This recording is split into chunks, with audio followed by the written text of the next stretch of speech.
വർഷം 1985. United സ്റ്റേറ്റ്സിലെ കാലിഫോർണിയയിലുള്ള San ഡിയേഗോയിൽ ഉത്ഭവം കണ്ട ഒരു കമ്പനിയാണ് ക്വാൽകോം. പണ്ട് കാലത്തുള്ള മൊബൈൽ ടെക്നോളജി ആയിട്ടുള്ള CDMA ആയിരുന്നു ഇവരുടെ പ്രധാനപ്പെട്ട ഉദ്ദേശം. CDMA ടെക്നോളജിയിൽ പയനിയേഴ്സ് ആയിരുന്ന ഈ ഒരു ക്വാൽകോം ഇനി വരുന്ന കാലഘട്ടം സ്മാർട്ട് ഫോണുകളുടെ ആണെന്നും സ്മാർട്ട് ഫോണുകളുടെ മുഖ്യ ഘടകമായിട്ടുള്ളത് അതിനകത്തുള്ള പ്രോസസർ ആണെന്നും അത് ഏറ്റവും പവർഫുൾ ആയിരിക്കണമെന്നും എന്നുള്ള ഒറ്റ ചിന്തയിൽ 2007 അവർ നിർമ്മിച്ച ഒരു കമ്പനിയായിരുന്നു ക്വാൽകോമിന്റെ സ്നാപ്ഡ്രാഗൺ. ഫ്ലാഗ്ഷിപ്പ് ഡിവൈസുകളിൽ എങ്ങനെ റോ ആയിട്ടുള്ള പെർഫോമൻസ് പവർ കൊടുക്കണം എന്നുള്ളത് മാത്രമായിരുന്നു സ്നാപ്ഡ്രാഗണിന്റെ പ്രധാന ഉദ്ദേശം. എന്നാൽ മറുഭാഗത്ത് 1997 കണ്ടെത്തിയ ഒരു കമ്പനിയാണ് മീഡിയാടെക്. മീഡിയാടെക് ആക്ച്വലി ഒപ്റ്റിക്കൽ സ്റ്റോറേജുകൾക്കും ടിവിക്കുമെല്ലാം ചിപ്സെറ്റ് കൊടുത്തുകൊണ്ടിരുന്ന ഒരു കമ്പനിയായിരുന്നു. സ്നാപ്ഡ്രാഗൺ ഫ്ലാഗ്ഷിപ്പ് ഫോണുകളിൽ ഹൈ എൻഡ് പെർഫോമൻസ് കൊടുക്കുന്നതിൽ മാത്രം കോൺസെൻട്രേറ്റ് ചെയ്തിരിക്കുന്നതുകൊണ്ട് ബഡ്ജറ്റ് ഫ്രണ്ട്ലി ആയിട്ടുള്ള ലോ എൻഡ് സ്മാർട്ട് ഫോണുകൾക്ക് ചിപ്സെറ്റുകൾ കൊടുക്കാനായിട്ടുള്ള ഒരു ഗ്യാപ്പ് മീഡിയാടെക് കണ്ടെത്തുകയും അങ്ങനെ അഫോർഡബിൾ ആയിട്ടുള്ള വളരെ ബഡ്ജറ്റ് ഫ്രണ്ട്ലി ആയിട്ടുള്ള ഫോണുകൾക്ക് വേണ്ടിയുള്ള ചിപ്സെറ്റുകൾ നിർമ്മിക്കുന്ന ഒരു കമ്പനിയായി മീഡിയാടെക് മാറി. തുടക്കകാലങ്ങളിൽ രണ്ട് കമ്പനിക്കും വളരെയധികം ബുദ്ധിമുട്ടുകൾ ഉണ്ടായെങ്കിലും സ്നാപ്ഡ്രാഗണ് പ്രധാനപ്പെട്ട ഒരു ബ്രേക്ക് ത്രൂ, സ്നാപ്ഡ്രാഗണെ രാജപദവിയിലേക്ക് കൊണ്ടുവന്നത്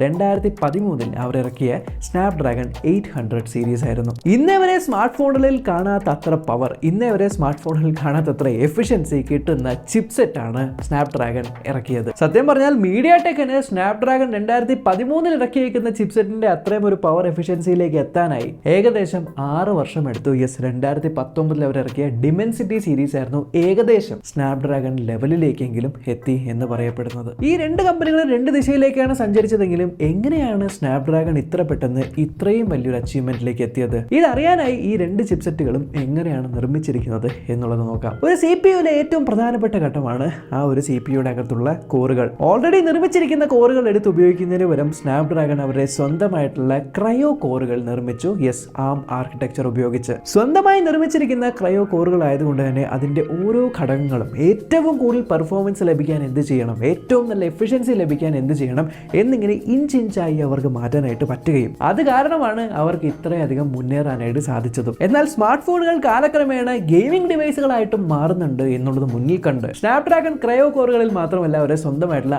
അഡ്രീനോ GPUകളിലേക്കും ഇൻവെസ്റ്റ് ചെയ്യാൻ തുടങ്ങി. അങ്ങനെ സ്വന്തമായി സ്നാപ്ഡ്രാഗൺ അവരുടെ GPU നിർമ്മിച്ചത് കൊണ്ട് ഈ രണ്ട് കാര്യങ്ങളും കൃത്യമായി ട്യൂൺ ചെയ്യാൻ പറ്റുന്നുണ്ട് എന്നുള്ളത് കൊണ്ട് കിഡിലൻ ഗ്രാഫിക്സും കിഡിലൻ സ്മാർട്ട് ഫോൺ പെർഫോമൻസും ഇന്നേ വരെ ഒരു കമ്പനിക്കും കൊടുക്കാൻ പറ്റാത്ത രീതിക്കുള്ള ചിപ്സെറ്റുകൾ സ്നാപ്ഡ്രാഗൺ പുറത്തിറക്കി തുടങ്ങി. പക്ഷേ ഇത്തരത്തിൽ സ്വന്തമായി കോറുകൾ നിർമ്മിക്കണമെങ്കിൽ ഒരുപാട് പണം ചിലവാകും, ഒരുപാട് റിസർച്ച് നടത്തേണ്ടി വരും. എന്നാൽ ഇവിടെയാണ് മീഡിയാടെക് ബുദ്ധി ഉപയോഗിച്ചത്. ഓൾറെഡി എക്സിസ്റ്റിംഗ് ആയിട്ടുള്ള ARM കോർട്ടെക്സ് കോറുകൾ എടുത്ത് അവർക്ക് വേണ്ട രീതിയിൽ ആ ഒരു കോറുകളെല്ലാം ഒപ്റ്റിമൈസ് ചെയ്താണ് മീഡിയാടെക് അവരുടെ ചിപ്സെറ്റുകൾ ഇറക്കിയിരുന്നത്. ഓൾറെഡി കോറുകൾ നിർമ്മിച്ചിട്ടുണ്ട് എന്നുള്ളത് കൊണ്ട് അതിൽ അവർക്ക് R&D ചെയ്യേണ്ട കാര്യമില്ല, അതിൽ പണം അധികം ഇൻവെസ്റ്റ് ചെയ്യേണ്ട ആവശ്യമില്ല. പക്ഷെ അത് അവരുടെ സ്വന്തമല്ല എന്നുള്ളതുകൊണ്ട് നിർമ്മിച്ചവർ എന്താണോ ഉദ്ദേശിച്ചത് അതിൽ കൂടുതലൊന്നും മീഡിയാടെക്കിന് ചെയ്യാനായിട്ട് പറ്റിയില്ല എന്നുള്ളത് കൊണ്ടാണ് അവർക്ക് ക്വാൽകോം സ്നാപ്ഡ്രാഗണിന്റെ അത്രയും എത്താനായിട്ട് സാധിക്കാത്തത്. എന്നാൽ ഒരു സ്മാർട്ട് ഫോണിലെ പ്രോസസറിന്റെ ഏറ്റവും വലിയ ഉദ്ദേശം CPUവും GPUവും മാത്രമല്ല, ഒരു സ്മാർട്ട് ഫോണിന് വേണ്ട കണക്ടിവിറ്റി കൊടുക്കുക എന്നുള്ളതാണ്. ഒരു റേഞ്ച് ടവറിന് അടിയിൽ പോയിട്ട് നിങ്ങൾ രണ്ട് സ്മാർട്ട് ഫോണുകളിൽ സ്പീഡ് ടെസ്റ്റ് ചെയ്യുകയാണെങ്കിൽ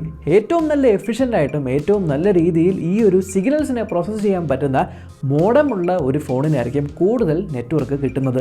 അപ്പോൾ സ്മാർട്ട് ഫോൺസിലെ മോഡത്തിന് അത്രയധികം പ്രാധാന്യമുണ്ട് എന്ന് സ്നാപ്ഡ്രാഗൺ മുൻകൂട്ടി മനസ്സിലാക്കുകയും മെല്ലെ അവർ മോഡം എങ്ങനെ ഇംപ്രൂവ് ചെയ്യാം എന്നുള്ള രീതിക്ക് റിസർച്ച് നടത്താനും തുടങ്ങി. അങ്ങനെ സ്നാപ്ഡ്രാഗൺ അവരുടെ 5G മോഡങ്ങളിൽ ഏറ്റവും മുന്നിൽ പയനിയർലി റിസർച്ച് ചെയ്ത് എത്തിപ്പെട്ടു. ആൻഡ് ഇത്തരത്തിൽ ഏറ്റവും നല്ല മോഡം കൊടുക്കുന്ന ഒരു കമ്പനി ആയതുകൊണ്ട് തന്നെ ഗ്ലോബലി എല്ലാവരും അത് അക്സെപ്റ്റ് ചെയ്യുകയും ഈവൻ സ്വന്തമായിട്ട് ചിപ്സെറ്റുകളെല്ലാം നിർമ്മിക്കുന്ന ആപ്പിൾ പോലും സ്നാപ്ഡ്രാഗണിന്റെ മോഡം മേടിച്ച് ഉപയോഗിക്കാനായിട്ട് തുടങ്ങി. മറുഭാഗത്ത് മീഡിയാടെക് സ്വന്തമായിട്ടുള്ള മോഡം ഇല്ല എങ്കിലും മോഡം ആൻഡ് 5G ടെക്നോളജിയിൽ അവരും ഒരുപാട് ഇംപ്രൂവ് ചെയ്യാനായിട്ട് നോക്കുന്നുണ്ടെങ്കിലും ആ ഒരു സ്വന്തമായിട്ട് ഉണ്ടാക്കുന്നത് മറ്റുള്ളവർ ഉണ്ടാക്കിയത് മേടിച്ച് ഇംപ്ലിമെന്റ് ചെയ്യുന്ന ആ ഒരു ഗ്യാപ്പിൽ വീണ്ടും മീഡിയാടെക് പുറകിലായിരുന്നു. അങ്ങനെ സ്നാപ്ഡ്രാഗൺ കുതിച്ചുയരുന്ന ഈ ഒരു സമയത്താണ് അവർക്കൊരു കാര്യം മനസ്സിലായത്.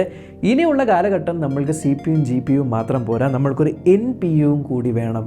AIക്ക് വേണ്ടിയിട്ടുള്ളൊരു ന്യൂറൽ പ്രോസസ്സിംഗ് യൂണിറ്റ്. അതിന് സ്നാപ്ഡ്രാഗൺ അവർ ഏറ്റവും ആദ്യത്തെ സ്നാപ്ഡ്രാഗൺ ഹെക്സഗൺ DSP വർഷങ്ങൾക്ക് മുന്നേ ഉണ്ടാക്കുകയും അത് AI യുഗത്തിൽ വളരെയധികം മുന്നോട്ട് സ്നാപ്ഡ്രാഗണെ എത്തിക്കുകയും ചെയ്തു. ഇത്രയും നല്ലൊരു ഡിജിറ്റൽ സിഗ്നൽ പ്രോസസ്സിംഗ് സ്നാപ്ഡ്രാഗൺ ചിപ്സെറ്റുകളുടെ അകത്തുണ്ട് എന്നുള്ളത് കൊണ്ട് തന്നെ സ്നാപ്ഡ്രാഗൺ ഫോണുകളിൽ ഉള്ള ക്യാമറാസിന്റെ ഒപ്റ്റിമൈസേഷൻ, ഫൈനൽ ഔട്ട്പുട്ടുകൾ ഒരു ഫോട്ടോ എടുത്തു കഴിഞ്ഞാൽ AI വെച്ചിട്ടുള്ള കമ്പ്യൂട്ടേഷണൽ ഫോട്ടോഗ്രാഫി ഇതെല്ലാം വളരെയധികം മുന്നിലായിരുന്നു. ഇതേ ഒരു കാര്യം കൊണ്ടുവരാൻ വേണ്ടി MediaTek അവരുടെ ഭാഗത്തു നിന്നുമുള്ള APUs നിർമ്മിക്കാനായിട്ട് തുടങ്ങിയെങ്കിലും അതിനൊന്നും സ്നാപ്ഡ്രാഗണിന്റെ DSPകളുടെ അത്രയും ഒരു പെർഫോമൻസ് കൊണ്ടുവരാനായിട്ട് സാധിച്ചില്ല. ഇത്തരത്തിൽ സ്നാപ്ഡ്രാഗൺ വൈഡ്ലി അഡാപ്റ്റ് ചെയ്യാനായിട്ട് തുടങ്ങിയത് കൊണ്ട് ഇതിന്റെ ഉപഭോക്താക്കൾ വളരെയധികം കൂടുകയും ഡെവലപ്പേഴ്സിന് കൂടുതൽ കംഫർട്ടബിൾ ആയിട്ടുള്ള ഈക്കോ സിസ്റ്റം സ്നാപ്ഡ്രാഗണും ക്വാൽകോമും ഉണ്ടാക്കി കൊടുക്കുകയും ചെയ്തപ്പോൾ ഇതിന് നല്ലൊരു വലിയ ഡെവലപ്പർ കമ്മ്യൂണിറ്റി സപ്പോർട്ടും ലഭിച്ചു കമ്പയർ ടു MediaTek. അതുകൊണ്ട് തന്നെ പല ഗെയിമുകളിലും സ്നാപ്ഡ്രാഗൺ ഫോണുകളിൽ 60 FPS 90 FPS 120 FPS ഓടുമ്പോൾ 30 FPS MediaTekകളിൽ ലോക്ക്ഡ് ആയിരുന്നു, ഡെവലപ്പർ സപ്പോർട്ട് അത്ര ഇല്ലാത്തത് കാരണം. പക്ഷേ വിട്ടുകൊടുക്കാൻ ഒരിക്കലും തയ്യാറാവാതെ MediaTek വീണ്ടും ശക്തമായി പ്രവർത്തിക്കുന്നുണ്ടായി. അങ്ങനെ അവരുടെ പല